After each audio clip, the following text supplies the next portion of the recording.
Welcome to Beverly Hills View. I'm Josh Gross. Our guest tonight, Yvonne Brathwaite Burke, looks back on 50 years in Los Angeles politics. But first, let's take a look at this clip of her career.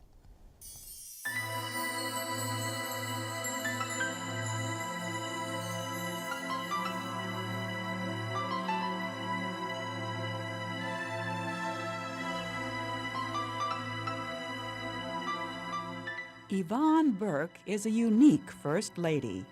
She's used to being a first. Born in Los Angeles, she was the first and only child of James and Lola Watson. She became one of the first two African-American girls admitted to a Women's Honor Society at her high school, Manual Arts. She was the first black woman elected to the California legislature. She became the first black woman elected to the United States Congress from California. She was the first African-American to chair a national convention. She became the first congressperson ever to be granted maternity leave. She became the first woman and first African-American on the Board of Supervisors of the County of Los Angeles when she was appointed by Governor Jerry Brown. She became the first African-American elected to the Board of Supervisors. Then she became the first African-American chairperson of the board. And actually, that's not all the firsts Yvonne Burke has been. There are numerous other ones. What does she think about being a lady of all these firsts? It's always exciting to take on new, uncharted ground. And I've been very fortunate that I've been able to have experiences that maybe no other African-American woman had previously. And I was able to make it possible for young women to know that they can do it. How did she do it? She became interested in student politics in junior high school. In high school, at Manual Arts, she was elected student body president. She also led an active social life and at the same time managed to win numerous scholarships for college, including the first scholarship awarded by the Service Employees International Union. She started off at the University of California, Berkeley, then transferred to UCLA. In college, she worked at numerous jobs, using the skills she had learned at Manual Arts to supplement her income. It was tough, but she had a way of overcoming adversity. She even managed to turn a serious illness one busy Christmas season into something positive. I was down with pneumonia for a few weeks, and I lost a lot of weight. I lost so much weight that I was walking across the campus at UCLA, and I was approached by a photographer and asked me if I'd like to be a fashion model. And I was able to become a model, modeling fashions and clothes, photography, and I did that to make extra money for 2 years, the last 2 years of my college. She graduated from USC Law School. But despite her high marks and passing the California State Bar on her first attempt, no major law firm would hire her. So she went into private practice. I did go into a very small office by myself. I did anything that would walk in the door, but I was able to get enough experience that when an application was available to be Deputy Corporation Commissioner, I took that exam and was able to really get a great opportunity through a distinguished man, John Sobieski, who was willing to give a chance to an African-American woman to become a Deputy Corporation Commissioner. She also continued to be involved in community affairs. She was working as a hearing officer at the Los Angeles Police Commission when the Watts riots exploded in 1965. I was part of a group of people who organized legal assistance to those people who were arrested. And I would go into the jail to try to get them released, hopefully without any bail, and in order for them to be able to get back to their jobs. And this whole practice of moving forward and providing legal representation to those who were arrested, and there were thousands of them, as a result of the riots, caught the attention of those people who were putting together the legal staff for the McCone Commission. She was offered a position with the commission, which was investigating the underlying causes of the riots. This opened the door to her political career.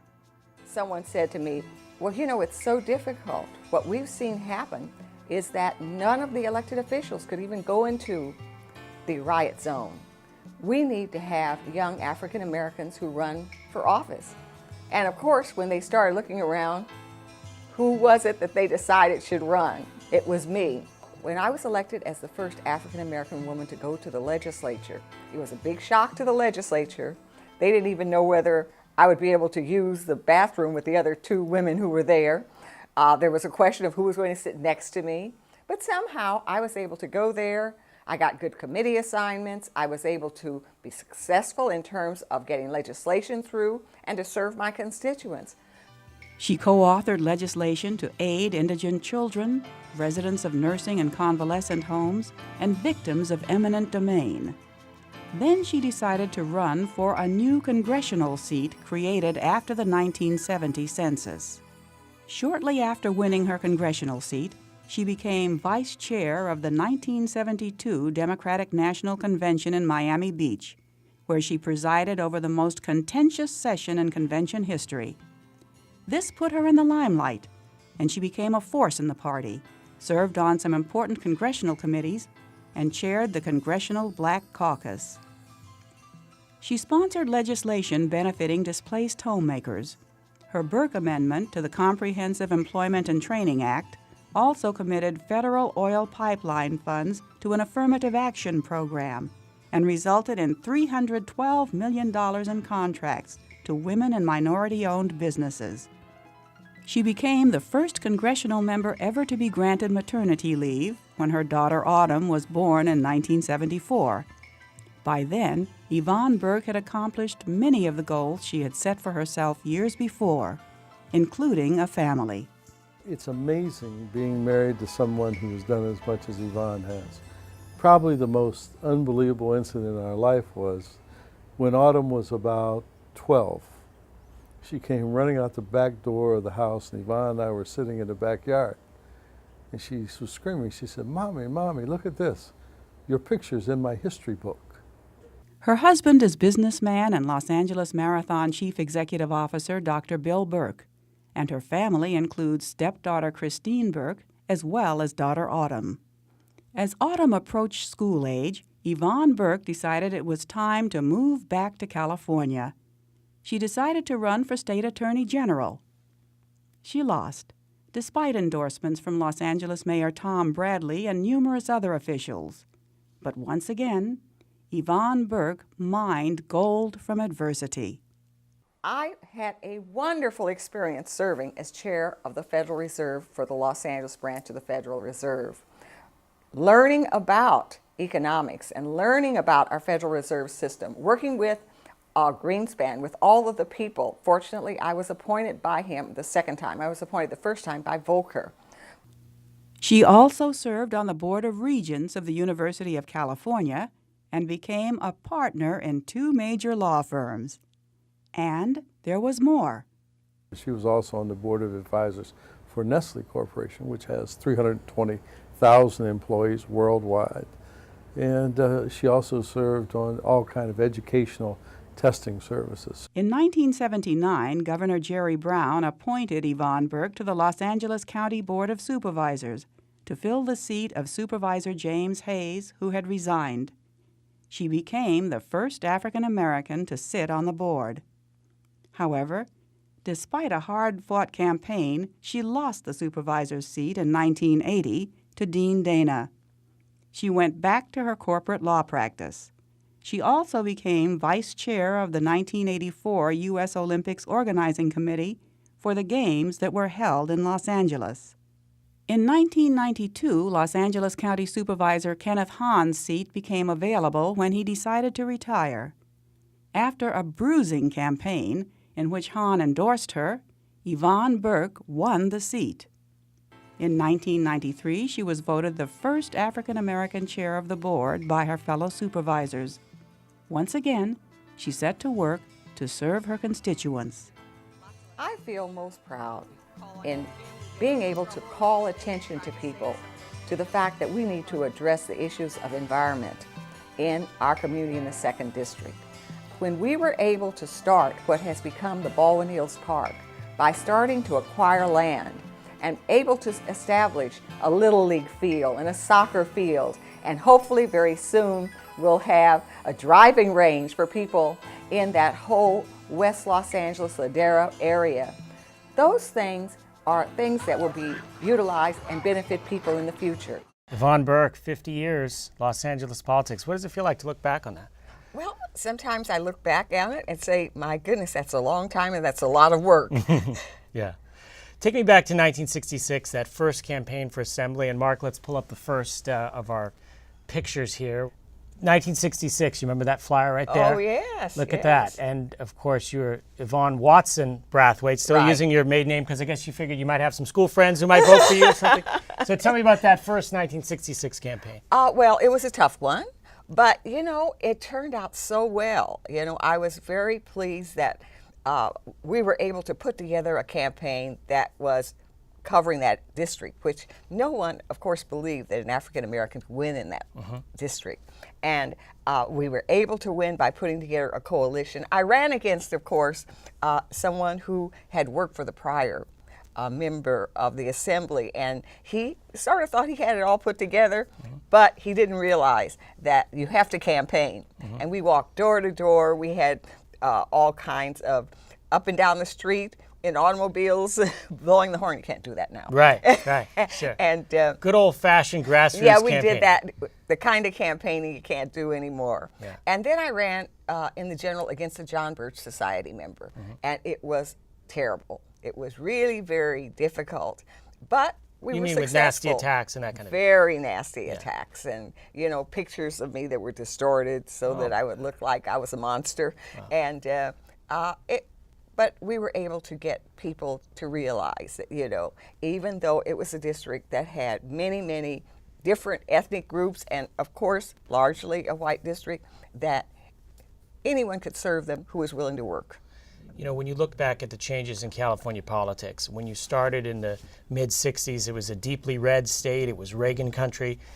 Today, it's a deeply blue state. In the election we just had, no Republican won any statewide office. Are you shocked to see the amazing demographic changes in the state over the course of your career? Oh, there have been tremendous changes. You know, one of the things most people don't realize is that actually the African American population has decreased down to somewhere between 6 and 7% of the state.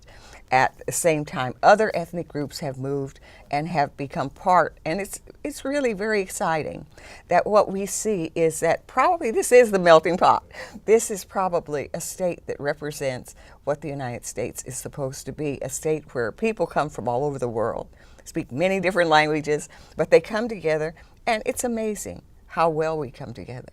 You got elected and you were going to rent an apartment in Sacramento, and you phoned up and rented an apartment, and then you found out you didn't have the apartment, and you did something very unusual. Well, tell us the story. For our younger viewers aren't even going to believe this used to happen in California. But well, of course, Sacramento was not accustomed to having African American elected officials. There were 3 or 4 there.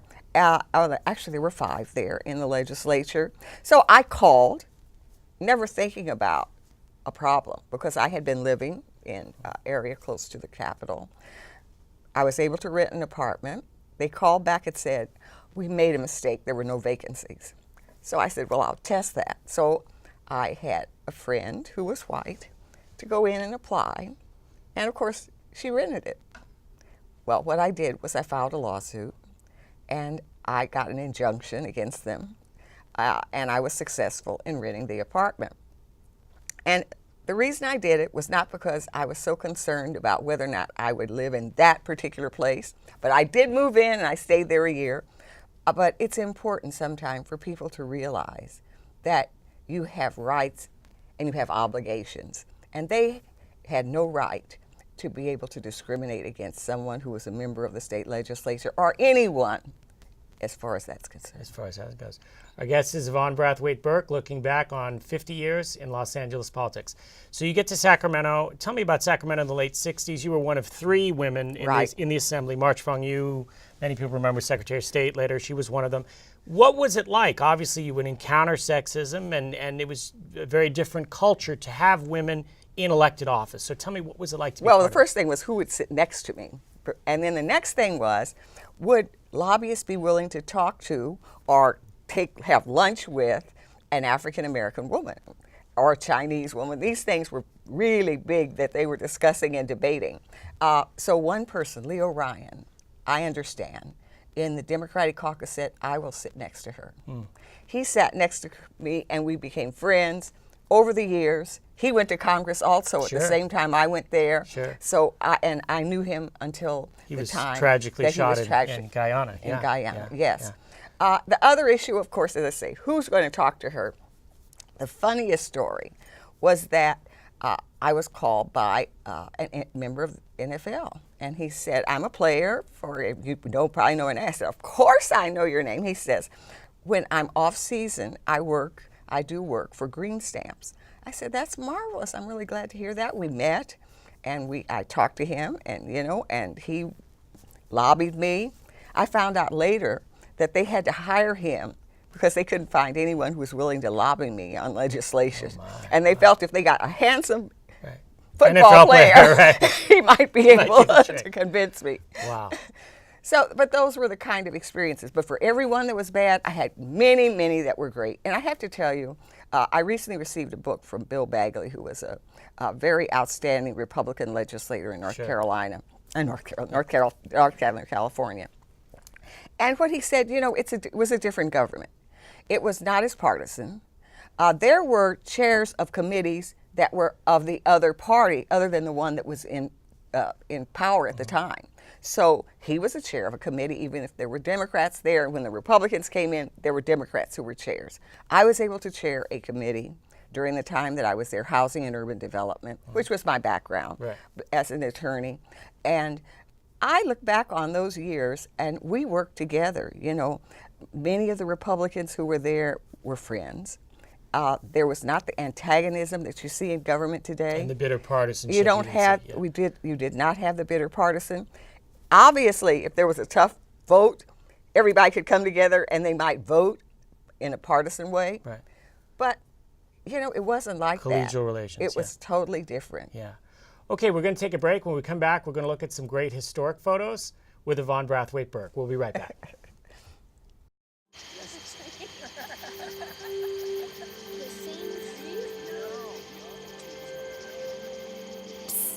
They're coming. Places, everybody. Light check. 1, 2, 1, 2. Everything looks good on our end. And lights. Come alive with the forest. Visit discovertheforest.org to find a forest near you. Congrats on paying off all those student loans. Finally, right? I'm kind of living paycheck to paycheck right now. Well, have you tried saving? Bill collectors, they're the worst. Am I right? When it comes to financial stability, don't get left behind. Get tools and tips for saving at feedthepig.org. We're back on Beverly Hills View with Yvonne Burke. Let's talk about some of the famous people that you've interacted with in your career in California politics. This photo you can take a look at here with Dr. King was taken in 1968, just a few weeks before he was gunned down. Right. Tell us a little bit about that photo and also how you knew Dr. King. I knew him because when I was a member of the legislature, believe me, there were not a lot of African-American women who were in the legislature.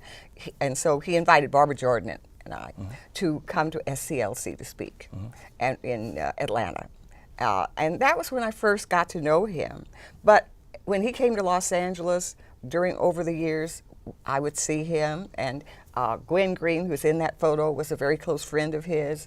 And I became very friendly with him and his family.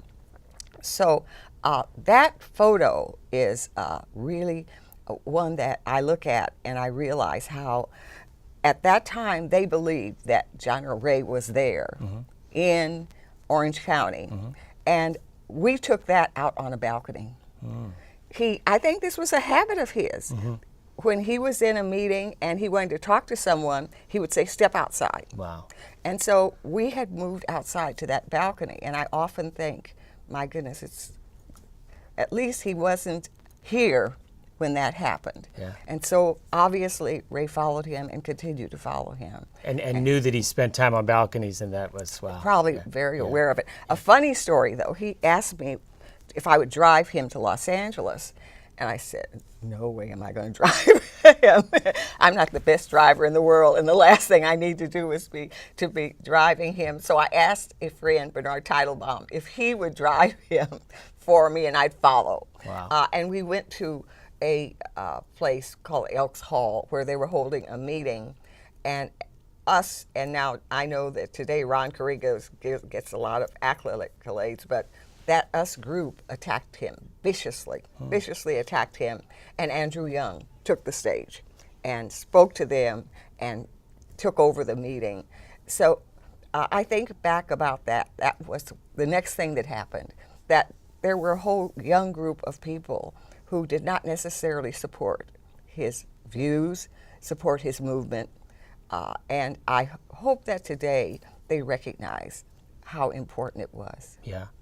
Let's take a look at the next pic here, which is another icon in California politics, Cesar Chavez. Yes. And the farm workers movement. So that's, again, you're in the legislature at that point, right? I think that I was getting ready to run, I think, for Attorney General. That much later. Yeah. Okay. Yeah, and what was going on in lately? Well, obviously I was a supporter of the labor movement, and my dad was a organizer of the Janitors Union at MGM and was an officer in the 278, which was a union of service employees.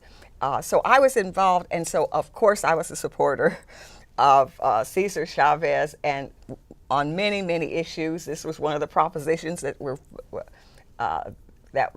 before us. I went to Delano to walk with them during the strike. Wow. So I have pictures of me marching in Delano. That's amazing. Okay, so let's get to 1972. A couple interesting things happening in 1972. First of all, you met a man who was working for your opponent, right? Dr. Bill Burke. Yes. And we should point out that you ran against the person he was working for in the primary. So tell us how you met your husband. And well, that's a great story. I met him. He was working for originally he worked for Jess Unruh, but then he worked for Merv Dimely, and I met him during my first assembly campaign. Of course, he was supporting someone else, but I knew him. But then much later, when I got ready to run for Congress, I was talking to him. We were both on the plane coming from Sacramento to Los Angeles, and we were talking about the campaign. He was, of course, supporting the person that he had worked for, who was Billy Mills. And I said, we should really keep talking. He said, okay, next time I come to Sacramento, I'll give you a call. So he came to Sacramento. We started just as friends, having lunch and having dinner. And then ultimately it just developed into something else. And he had to give up his position as campaign manager. I would guess so, yeah. And you announced your engagement at your victory party in the primary, right? Right. There were people who were very happy and people who were very sad because they would say, those who found out that I was going out with him, we didn't let people know that we were going out, but they'd say, he's trying to get our campaign secrets. I said, if he knew our campaign secrets, he couldn't do very much. They're so confused, So it was difficult. Sure. With two different campaigns in a community as small as the African American community is in South Los Angeles. But ultimately everyone came together, and it was 42 years later. 42 years later, here they are all happy about it. All of those who said it won't last 6 months, but it did. 42 years. Okay, so then you jet off to go host the Democratic Convention that year. How were you? And by the way, Bill was a Humphrey delegate, right? Right. I was a McCarthy delegate. And you were a McCarthy delegate, right. So that was alone was very interesting. But how did you get picked to chair that convention? You weren't even in Congress at that point. So how did you get picked for that? I was in Los Angeles. I just gotten married, and as I understand what happened, is that the women there at the pre-convention were demanding that there would be a woman vice chair, and the African Americans were demanding there would be an African American vice chair. So everyone was trying to figure out some kind of approach and what could happen, who was going to win. Someone suggested, why don't we get that congresswoman who's just been elected in California, and would everyone agree to that? And they did. And that was you. Right. Wow. So, but no one called me. Right. And the way I found out was it had been leaked to the media. Oh, wow. And I opened my door, and there's NBC out in front of my house. And, asking for comment about what you... And then a few minutes later, I got the call from an assemblyman from Mississippi whose sister lived in Los Angeles and who had been the one who suggested this and said, let me tell you, you've got to say yes. Don't say anything else. Just say yes, you'll do it, and we'll talk to you later. Amazing story, and that was it. Yeah, and there you were in front of the convention. Right. I wasn't even planning to go to the convention. Amazing. Okay, so you get elected to Congress, and again, time for some more firsts. Let's pull up the ebony cover if we can. Now, we're going to talk about your daughter, Autumn, who was elected to the Assembly just recently. Yes. And, of course, this was used in her campaign. And right. One thing that Autumn told me on this show was that 40 years later, people still come up to her and say, you're the baby, you're the baby. They remember this iconic cover from Ebony magazine. So how did this come about? Well, when I did have the baby, it was a lot of news. First of all, I was older, and there had never been a member of Congress to have a child while they were serving. So obviously it was big news, and there was a great deal of discussion, debate. Should a member of Congress have a baby? Should a woman that age have a baby? All these things were, in discussion and debate. Ebony said, we'd like to run a story, and we'd like to have you on the cover. So immediately, when she was just a couple of months old, I don't even think she was a couple of months old, they immediately started setting up these pictures that they wanted to have on this cover. And the cover just went wild, and there are people who constantly bring the magazine to me today. To this day, they still bring it. Who have kept it. Wow. And it became a symbol, I think, first of all, that women have choices. Women don't have to make decisions based on what they're doing. They can say, I'm going to stay home and I'm going to have a family. Or they can say, I'm going to have a family. I'm going to still do all of the things that I feel I should be contributing and how I should be in the workforce. So this was the debate. It was when the women's movement was just emerging, and it became symbolic of that movement. But these are all issues that young people today will look at this and say, I can't believe anybody would even have an issue with that. It would even question that. But at the time, you got questions like that all the time, right? That's right. Yeah. That's true. And some people would say, I sent you to Congress to work for me, not for you to have babies. Amazing. All right, we're going to take a quick break here. We're going to come back, talk about Board of Supervisors and other exciting things going on with Yvonne Burke. We'll be right back. Hey, look at Mommy. Maybe the light hurts his eyes. Maybe she's just not hungry. Look. Maybe it's a phase. Avoiding eye contact is one early sign of autism. Learn the others today. Here's to the things that can keep us safe. Those we use all the time with hardly a thought. Those that are silently standing by to save our lives. And now, those that we carry with us everywhere we go. Many mobile devices will now bring you wireless emergency alerts, real-time information directly from local sources you know and trust. With the unique sound and vibration, you'll be in the know wherever you are. We're back on Beverly Hills View with Yvonne Burke. Okay, so in 1979, you were appointed to the Board of Supervisors. Someone had resigned. Yes. You were appointed by current governor, Jerry Brown. Right. Let's take a look at a photo from that era. A woman's place is on the LA County Board of Supervisors. Did someone give you that like as a satirical thing, or what's the story behind that t-shirt? Well, yes, someone just presented it to me and said, they used to call them the Five Kings. Because very few people know the power of the Board of Supervisors, and probably second to the governor in terms of, at that point, each one representing 2.5 million people, over 10 million people in the county of Los Angeles, and it's administrative as well as legislative. So there was, again, do we want a woman on the Board of Supervisors? And this was the t-shirt that someone prepared. Now, of course, you were appointed to the 4th District seat. You later represented the 2nd District seat. But why did you accept the 4th District appointment when you knew it was a very difficult seat for you to hold on to at that time politically? Well, I just had to make a decision, and I knew it was difficult. I knew that it was a Republican from Palos Verdes who had had a difficult time in Palos Verdes, the reason he resigned. But there were at that time people were doing a lot of different kinds of things. And I was appointed, and also Jerry Brown appointed someone else that was very controversial. And I was not necessarily that controversial, but it was obviously very sensitive that I would be representing this area. But of course, you know, Compton was in the district, Watts was in the district, and of course, where I lived at the time was also in the district, you know, because at the time I lived in Brentwood. So I agreed to do it. And I knew it was a hard, hard fight to get elected. And it was nasty at times. But, you know, I didn't lose by a great deal. Ultimately, I lost on the busing issue. Which at the time was so controversial. Busing was very Sure, controversial. sure. It had been what had defeated me for Attorney General, as well as the death penalty issues. And so busing became the issue there.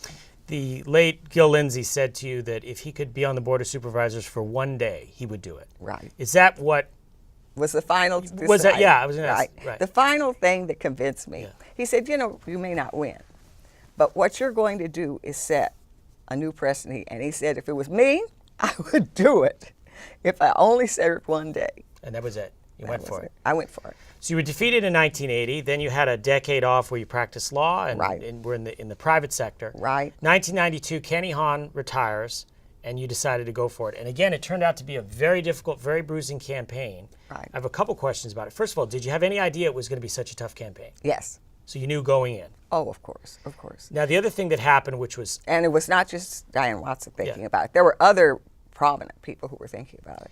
And one thing that's probably unprecedented in Los Angeles politics was the timing of the riots. And the riots happened right before the primary. So let me ask you, that district, large sections of it were burned to the ground right before the election. So how did the riots change the composition of that election? Well, I lost the primary. I in the sense, well, you placed second. I placed second, yes. And because my opponent was very visible in terms of support of the riots and provided, and then one of the churches provided food, a church that was aligned with her, and it was a big issue, and you know it was a sensitive issue on what do you say about it, how do you approach it, and I think that what happened though is that between the time of June and November, there was a lot of different thinking. A lot of people who said it's time to rebuild and it's time to move forward. So even though I think there was, and of course this is running against someone who is a friend and a person who I'd gone to college with, and we're members of the same sorority, and whose name was the same as mine, right. Watson. Watson, yeah. It was a very difficult campaign, but you know, it was one that I was there and I was going to work on it, and we put together a very strong campaign. And then you ultimately won in November. I won in November, and it was a close race. Very close, one of your closest races. Yeah. Yes. So you get elected to the Board of Supervisors, where you served for 16 years. Right. What is it about the job that's so intoxicating? People get elected to the Board of Supervisors and they want to stay. Now, of course, there's a term limit, but there wasn't when you were first elected. Well, I ran saying I was going to serve for 8 years. At the end of 8 years, someone says, you know, say another 4 years. It is a real opportunity to have service. And I had a lot of programs I put together, and parks have always been very important to me. So we were trying to upgrade the parks. And with the County of Los Angeles, you're dependent upon the economy. When I got in there, it wasn't bad.